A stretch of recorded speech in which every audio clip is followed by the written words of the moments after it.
오늘 우리에게 주신 하나님의 말씀은 시편 107편 1절에서 9절 말씀을 함께 보겠습니다.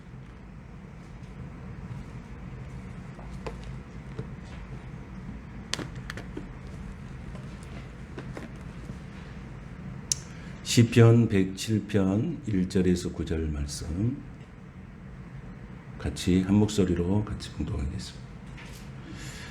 여호와께 감사하라. 그는 선하시며 그 인자하심이 영원함이로다. 여호와의 속량을 받은 자들은 이같이 말할지어다. 여호와께서 대적의 손에서 그들을 속량하사 동서남북 각 지방에서부터 모으셨도다. 그들이 광야 사막길에서 방황하며 거주할 성읍을 찾지 못하고 졸이고 목이 말라 그들의 영혼이 그들 안에서 피곤하였도다. 이에 그들이 근심 중에 여호와께 부르짖음에 그들의 고통에서 건지시고 또 바른 길로 인도하사 거주할 성읍에 이르게 하셨도다. 여호와의 인자하심과 인생에게 행하신 기적으로 말미암아 그를 찬송할지로다. 그가 사모하는 영혼에게 만족을 주시며 줄인 영혼에게 좋은 것으로 채워주심이로다. 아멘.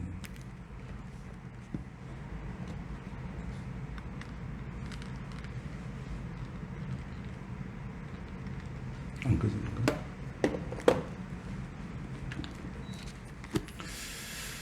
오늘은 양선의 열매, 양선의 열매.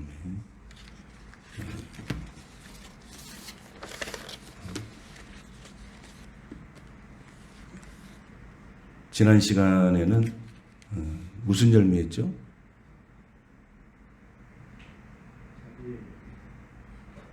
다 드셔버리는가 봐, 열매를. 자비의 열매, 자비의 열매. 오늘 양선의 열매. 계속해서 우리가 성령의 9가지 열매에 대해서 말씀을 함께 나누고 있습니다. 갈라디아서 5장 22절에 PPT를 좀 보여주세요. 제일 마지막, 한번 보겠습니다. 시작. 오직 성령의 열매는 사랑과 희락과 화평과 오래 참음과 자비와 양성과 충성과 온유와 절제니 이 같은 것을 금지할 법이 없느니라. 아멘. 성령의 열매에 나오는 열매들이 좋으니까 자녀들 이름 질 때 또 성령의 열매 중에서 이름 지은 자녀들이 참 많습니다. 희락이란 이름도 많고 화평이란 이름도 많고 또 양선이란 이름도 많고 충성, 온유 이런 이름들을 많이 사용합니다. 제가 아는 목사님 이름도 우리 교회도 한번 오셨어요. 그 선교사님 양선, 서양선, 자기 형님 이름이 서화평 이렇게 됩니다. 이렇게 성령의 열매로 이름을 이렇게 지어서 자기 영적인 삶에 상당 그 마음가짐을 하는 그런 성도들이 있습니다. 오늘은 양선의 열매인데 자비의 열매를 말씀하실 때 어떤 말씀을 나누냐면 자비의 열매를 정말 몸에 배어인 질서대로 살았던 사람에 대해서 이야기를 나눴습니다. 그 사람이 다윗이라고 하는 사람이었어요. 이 다윗이 자비를 베풀었는데 누구에게 자비를 베풀었냐면 자기를 죽이려고 했던 원수의 가족의 후손에게 자비를 베풉니다. 그 이름이 무비보셋이라고 하는. 근데 무비보셋은 유모가 전쟁터에서 이렇게 품고 가다가 이렇게 떨어뜨려서 양쪽 다리를 다 쓸 수 없는 그런 장애아였어요. 근데 그 다윗이 자비를 베풀 때 어떻게 했습니까? 자기 상에서 함께 식사할 수 있고 평생의 자녀, 왕자의 신분으로서 이렇게 살 수 있도록 그렇게 배려를 했습니다. 이것이 다윗에게 있어 이 자비는 자기 속에서 나온 것이 아니고 하나님의 은총이라 그랬습니다. 내 속에 자비가 있는 게 아니고 하나님이 내게 주시는 그 은총으로 말미암아서 내가 누군가에게 자비를 베풀었다는 거예요.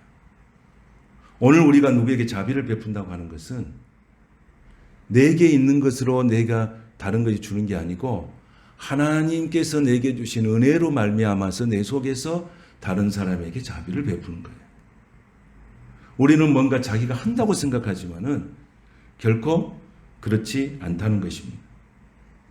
그래서 오늘은 그 양선의 열매를 볼 때 오늘 말씀의 내용은 바벨론 포로에서 돌아와서 이스라엘 백성들이 찬양한대요. 근데 그 찬양하는 그 기도가 최악의 상황에서 최선의 상황으로 기도하고 찬양하는 모습을 우리가 보게 되어집니다. 1절을 한번 볼까요? 자, 1절, 시편 1절을 한번 보겠습니다. 같이. 오늘 본문 1절 같이 보겠습니다. 시작. 여호와께 감사하라. 그는 선하시며 그 인자하심이 영원함이로다. 아멘. 하나님이 어떻게 하나님께 감사하는데 뭐 때문에 감사하는 거예요? 하나님은 선하시니까. 그리고 그 인자하심이 어떻게 하신다고요? 영원하시다. 이것 때문에 하나님께 감사한다는 것이죠. 그래서 우리가 시편 107편을 보시면은 찬양의 고백과 같은 찬양의 시가 똑같이 4기절로 나와 있습니다.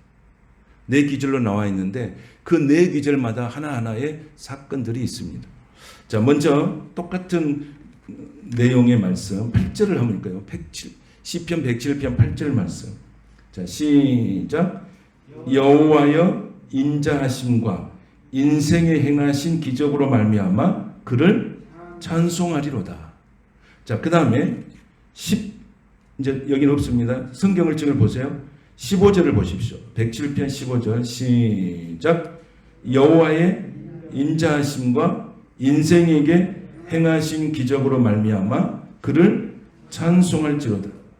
또 한 가지 보겠습니다. 21절 말씀을 보겠습니다. 자, 21절 시작. 여호와의 인자하심과 인생에게 행하신 기적으로 말미암아 그를 찬송할지로다.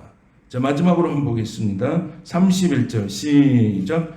여호와의 인자하심과 인생에 행하신 기적으로 말미암아 그를 찬송할지로다. 아멘.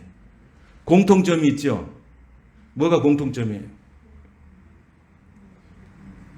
이 말씀의 내용이 네 부류가 똑같은 말씀이죠.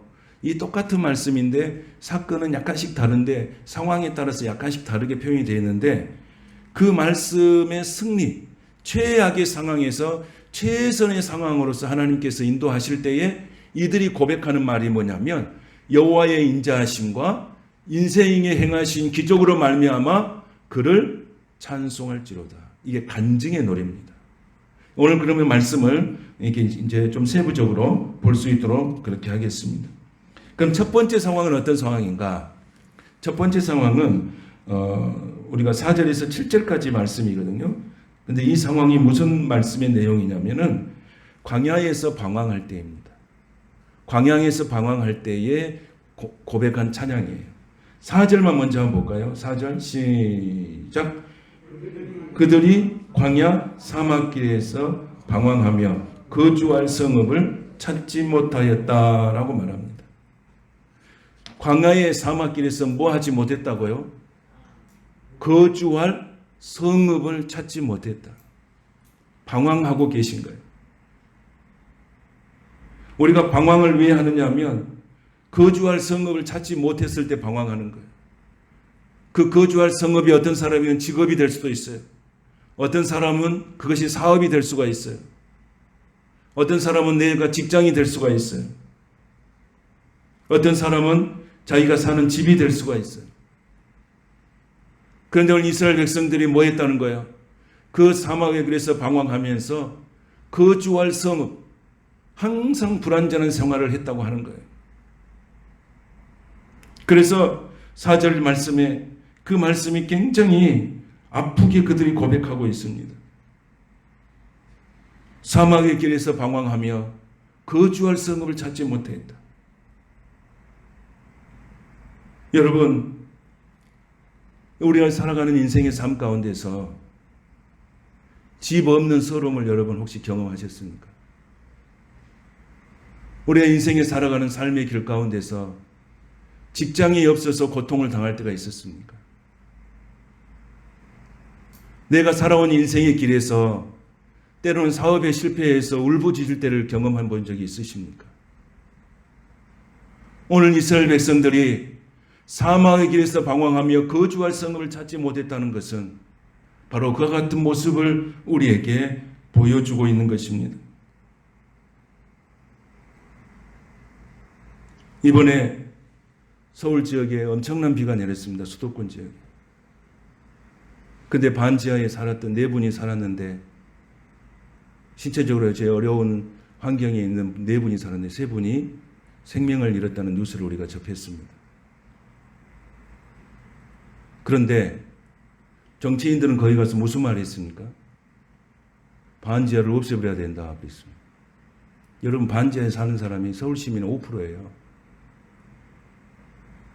정치인들이 가면 항상 생각을 깊이 안 해요. 공감 능력이 떨어져요. 반지하에서 살고 싶어서 사는 사람이 어디가 있습니까? 어쩌다 사는 곳이 반지하예요. 저도 서울 생활을 해봤기 때문에 반지하가 어떻게 생긴지 압니다. 마을이 반지하지 그냥 지하예요. 지하입니다. 거기는 물이 들어오면 나갈 수도 없고 눈이 와도 힘들고 비가 와도 힘들고 그 사람들은 이사를 해도 또 반지하로 이사합니다. 조금 더 나은 데로 가도 마찬가지입니다. 근데 정치인들은 가면 반지 없애본다. 아무 대책도 없이 서울 시민 한 5% 정도 되는 그 주거 환경을 어떻게 개선할지, 그 다음에 비가 오면 어떻게 해야 될지, 뭘 어떻게 해야 될지를 이런 대안을 제시를 해야 되는데 없애버린다는 거예요.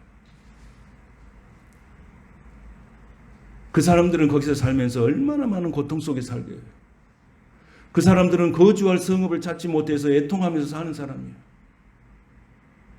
가다가다가까지 간 거예요.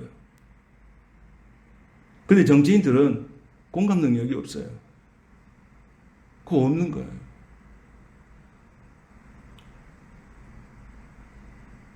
여러분, 정말로 우리가 인생 살아갈 때 내가 정말 집 없는 서러움을 겪어봐야 정말 집 없는 사람들 아픔을 알아요. 내가 정말로 직장을 이렇게 갖기 위해서 막 뻘버덩 치면서 내가 그러면서 직장을 얻었을 때 직장을 못 얻고 헤매고 있는 방황하는 젊은이들 이해할 수 있어요. 정말 사업에 실패한 사람들 공감은 정말 내가 그런 상황 속에서 접해봐야 공감할 수 있어요. 오늘 하나님께서는 공감하는 거예요. 광야 사막길에서 방황하며 거주할 성읍을 찾지 못했다. 그런데 이 광야의 사막에서 방황하며 살아가는데 거주할 성읍을 찾지 못하고 있을 때에 그것은 아픔이죠. 거주할 성읍을 찾지 못한 고통이잖아요. 아픔과 고통과 눈물이 있는 인생이죠. 그걸 아무도 알아주지 않습니다. 반지하에 사는 사람을 누가 공감해 줍니까? 없애버려야 한다 생각하지. 그걸 개선해서 그들이 거기서 안락한 생활을 할 수 있도록 만들어준다는 것이 아니고 없애버린다는 거예요. 그럼 그 사람 어디로 다 갈 거예요?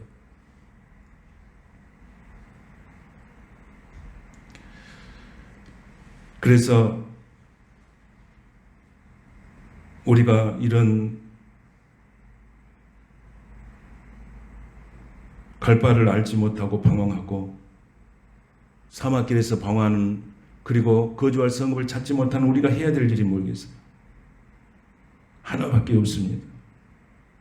6절 말씀에 그 해답을 우리에게 주고 있습니다. 뭐라고 말씀하십니까? 6절을 한번 볼까요? 이에 그들이 근심 중에 여호와께 부르짖음에 그들의 고통에서 건지시고. 할렐루야. 하나님은 근심을 주셨지만은 그 근심을 통하여서 뭐하게 만들으셨다는 거예요? 여호와께 부르짖었다는 거예요. 그랬더니 하나님이 어떻게 하신 거예요? 그들을 고통에서 건져주셨습니다. 할렐루야. 우리가 근심 중에 하나님 앞에 부르짖었더니 하나님은 듣고만 계신 하나님이 아니라 그들의 고통에서 건지시는 하나님, 그의 기도를 들으시고 신음소리를 들으시고 우리에게 응답하시는 좋으신 하나님이신 줄로 믿습니다. 그 하나님이 오늘 말씀하시는 거예요.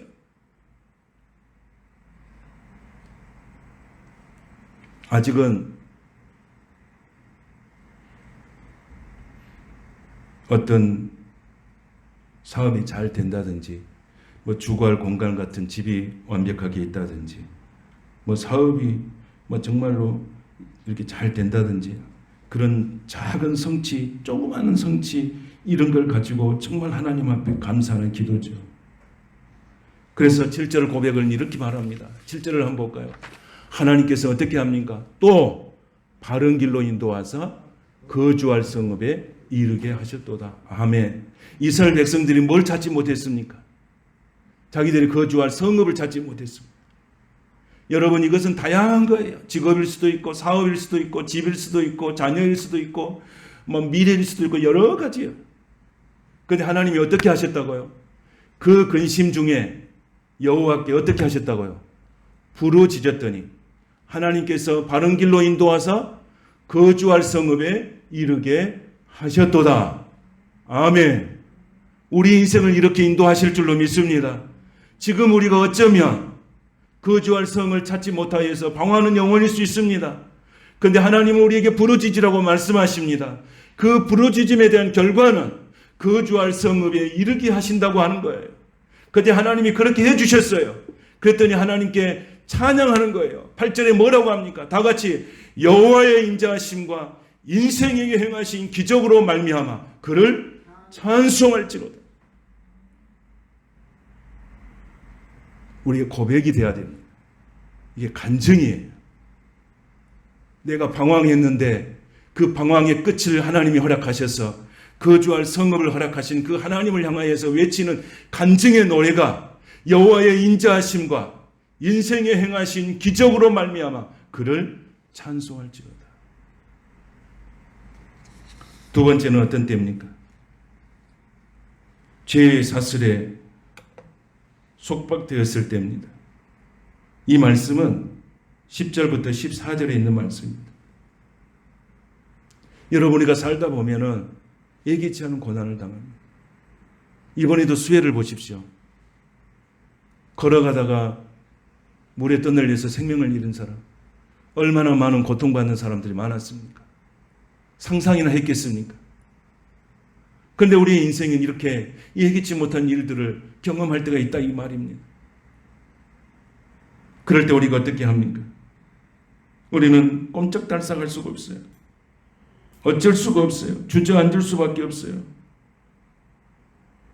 그런데 오늘 10절에도 그와 같은 고백을 하고 있습니다. 10절을 한번 다 같이 읽겠습니다. 성경 10절 시작.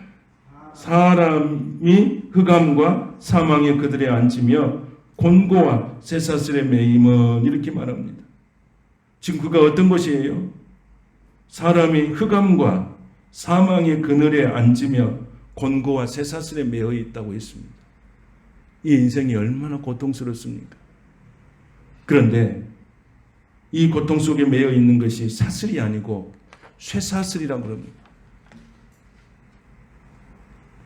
내 노력으로는 깨뜨릴 수 없는 쇠사슬에 묶여 있는 것입니다. 그런데 오늘 시편 기자가 그런 체험을 한 거예요. 11절에 보시면 뭐라고 말씀하시냐면 이렇게 시편 기자가 고백해요. 하나님의 말씀을 거역하며 지존자의 뜻을 멸시함이라 그랬어요.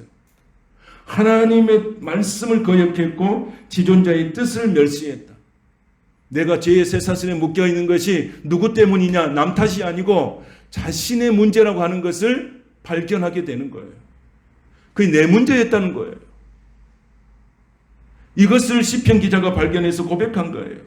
하나님의 말씀을 거역했고 지존자의 뜻을 멸시함으로 인하여서 내가 죄의 속박에 들어갈 수밖에 없었다는 거예요.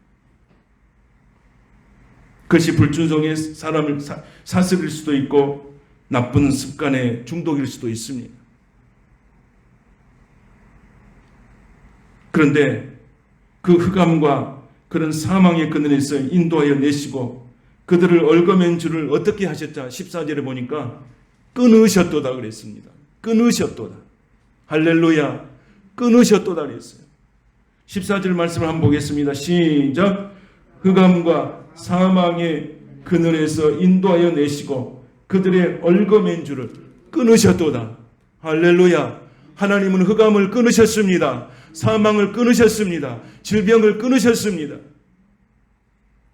우리 얼굴에 있는 모든 것들을 하나님은 끊으셨습니다. 오늘 그 끊으셨음을 하나님 앞에 찬양하고 있습니다. 오 하나님, 나는 기도합니다. 나의 묶여있는 모든 쇠사슬로부터 이 시간 예수의 권세 있는 이름으로 모든 것이 끊어지는 은혜가 있게 하여 주시옵소서. 막혀있는 것이 뚫어지게 하여 주시옵소서. 어두움은 밝음으로 바뀌어지게 하여 주시옵소서. 절망은 소망으로 바뀌어지게 하여 주시옵소서.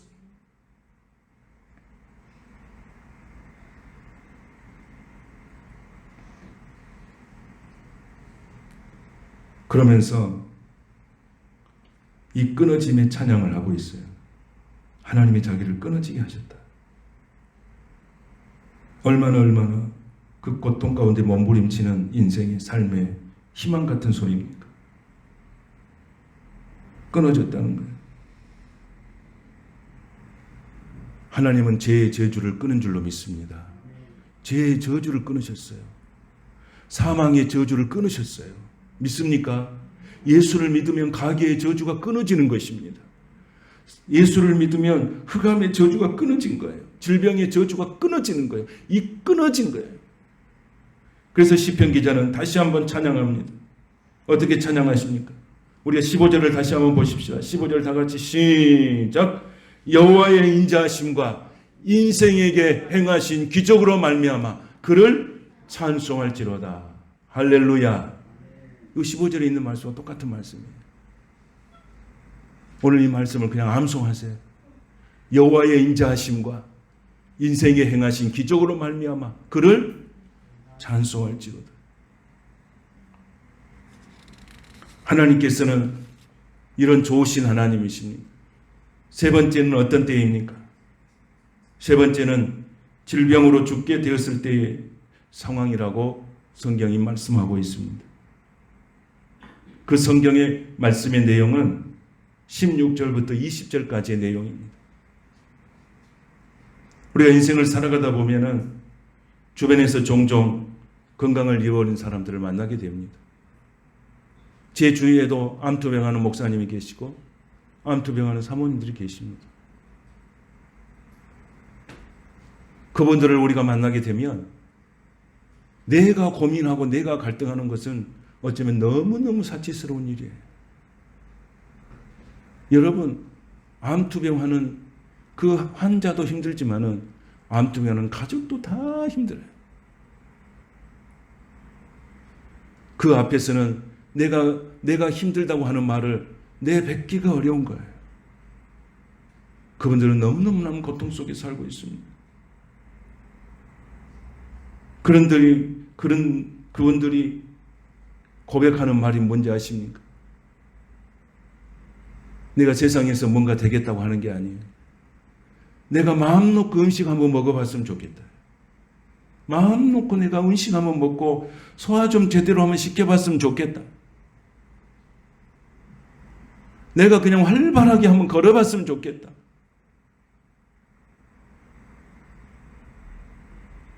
박장대소하면 한번 웃어봤으면 좋겠다.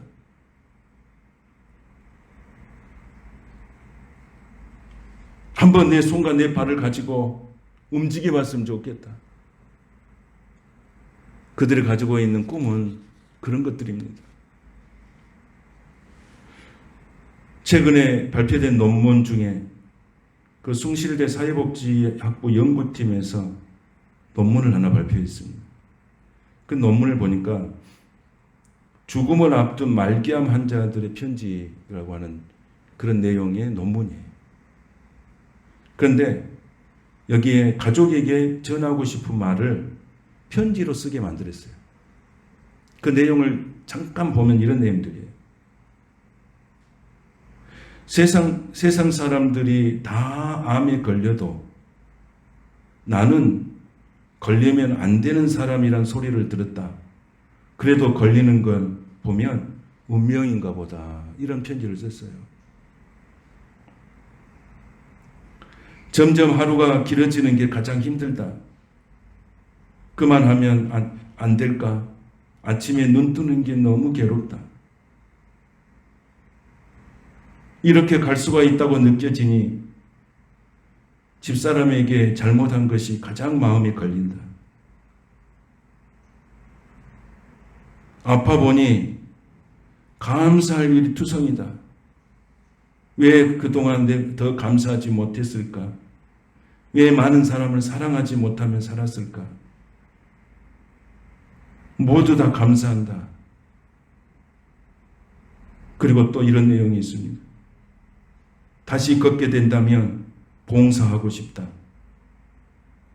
마지막으로 이제 겁나는 것은 없는데 제일 마지막 순간에 그때가 좀 걱정이다. 갈 때는 조금 편안하게 갔으면 좋겠다. 암 환자들이 가족에게 보낸 편지의 내용들, 간추린 것들입니다. 세상에 이렇게 고통받고 살아가는 사람들이 얼마나 많은지 모릅니다. 오늘의 본문에 있는 시편 기자도 비슷한 체험을 하고 있습니다. 18절, 성경 18절 말씀해 보니까 뭐라고 말씀하십니까? 그들은 그들의 모든 음식물을 싫어하게 되어 사망의 문에 이르렀도다 라고 있습니다. 여러분, 우리가 몸이 아프면 무엇부터 안 먹습니까? 음식부터 맛이 없어집니다. 세상에 어떤 것도 아름다운 것이 없습니다. 저희 어머니가 암투병할 때 그때가 봄이었어요. 꽃 구경을 한다고 가서 꽃을 이렇게, 그때 당시 그 노란 그 산수유 그 꽃을 보여줍니다. 아무것도 아름다운 것이 없어요. 그 다음에 벚꽃이 피었을 때 저기 그 놀이공원에 그 벚꽃을 보러 갔어요.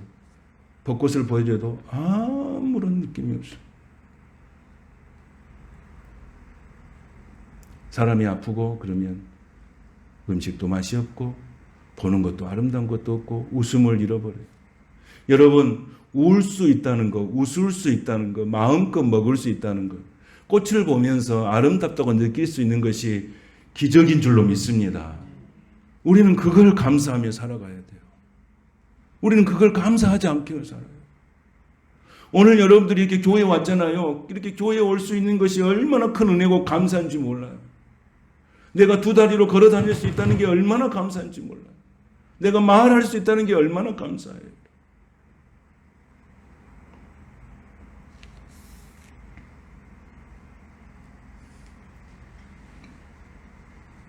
그런데 오늘 말씀해 보니까 하나님께서 어떻게 하셨어요? 19절을 보겠습니다. 자, 19절 한번 보겠습니다. 시작. 근심 중에 기도했어요. 여기는 뭘로 기도한 겁니까? 고통 가운데. 근심, 고통, 좌절, 절망, 이 모든 것은 하나님이 우리에게 주시는 뭐예요? 기도의 제목들이에요. 믿습니까? 우리가 기도할 수 있었다는 것은 그에 없으면 기도할 수가 없어요. 근심 중에 기도했고 고통 중에 기도했어요. 근데 하나님이 어떻게 하셨어요? 하나님이 어떻게 하셨습니까? 식욕을 잃어버렸어요. 감각을 잃어버렸어요. 하나님이 어떻게 하신 거예요? 하나님께서 어떻게 하셨어요? 21절 말씀 다 같이 시작. 여호와의 인자하심과 인생이 행하신 기적으로 말미암아 그를 찬송하시오. 근데 이 고백 앞에 20절에 뭐라고 나옵니까? 이 고백 앞에, 이 간증 앞에 뭐가 나옵니까? 시작. 하나님이 어떻게 하신가요? 그들을 고치시고 위험한 지경에서 건지셨도다. 할렐루야. 하나님께서 위경에서 하나님께서는 그들을 보내시고 위험한 지경에서 우리를 건지셨다. 그러니까 이 질병의 고통에서 모든 것을 끊어버리고 하나님께서 그들을 인도해 주시는 그 찬양을 하나님이 함께 하신 거예요. 오늘 사랑하는 성도 여러분, 내 병에서 회복된 하나하나의 사건, 우리가 어쨌든 힘들고 어려울 때가 있었을까요? 그러나 그 회복의 기적, 그 치유의 기적을 여러분 맛보면서 우리가 살아가게끔 하나님은 인도하신 줄로 믿습니다. 내가 살아있다는 것 자체가 여러분 기적인 줄로 믿습니다. 먹을 수 있는 것이 기적이고 말할 수 있는 게 기적이에요. 오늘 그 말씀을 하나님께서 이 은혜를 주신 거예요. 마지막 네 번째는 어떤 때입니까? 인생의 풍랑을 만났을 때예요. 22절부터 30절까지의 내용입니다. 이 풍랑은 여러분 건강일 수도 있고, 건강의 풍랑일 수도 있고, 물질의 풍랑일 수도 있고, 직장의 풍랑일 수도 있고, 여러 가지 삶의 풍랑일 수 있습니다. 근데 그 풍랑이 얼마나 힘들고 어려웠냐면 25절에 보시면 이렇게 말합니다. 시작.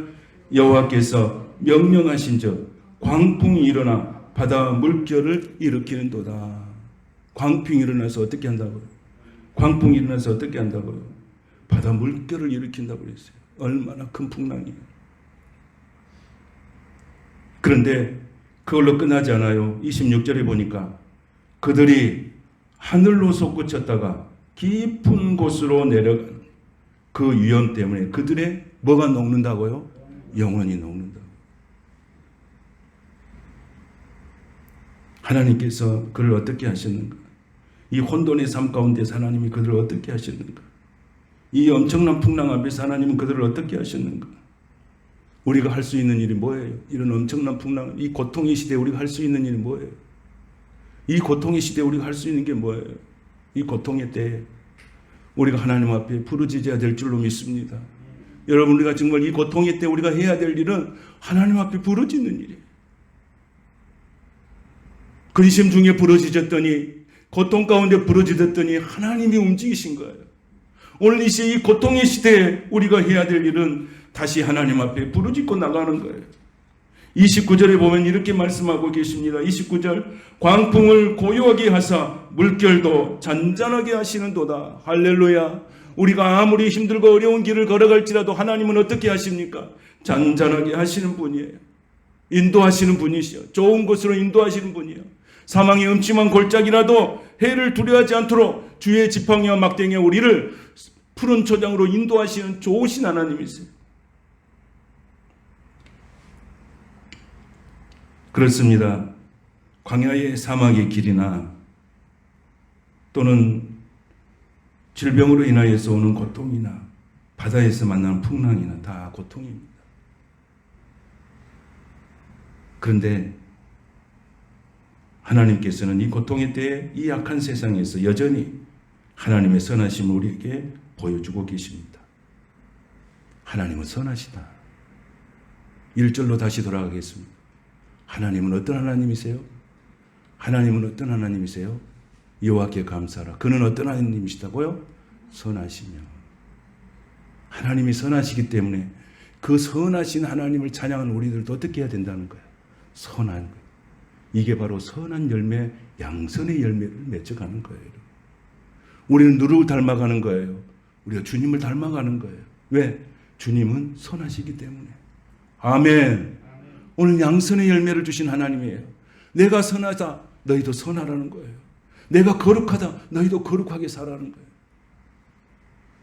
그런 의미에서 양선의 열매는 얼마나 우리에게도 소중한 건지 모릅니다. 양선의 열매가 맺혀지기 위해서는 우리가 어떻게 살아야 되겠습니까? 성경에 보면 바나바는 착한 사람이라고 성경이 기록하고 있습니다. 사도행전 11장에 보면 바나바에 대해서 이야기합니다. 이 바나바는 뭐라고 말하냐면 착한 사람이라고 그랬어요. 그리고 성령과 믿음이 충만한 사람이라고 그랬어요. 바나바라는 사람이 그냥 착한 사람이 아니고 착한 사람 밑에 뭐가 있습니까? 성령과 믿음이 충만했다는 거예요. 이게 착한 사람이에요. 세상의 잣대로 도덕적인 착한 사람이 아니라 성령과 믿음이 충만한 사람이었다는 거예요. 오늘 우리가 선한 열매는 바로 성령의 열매예요.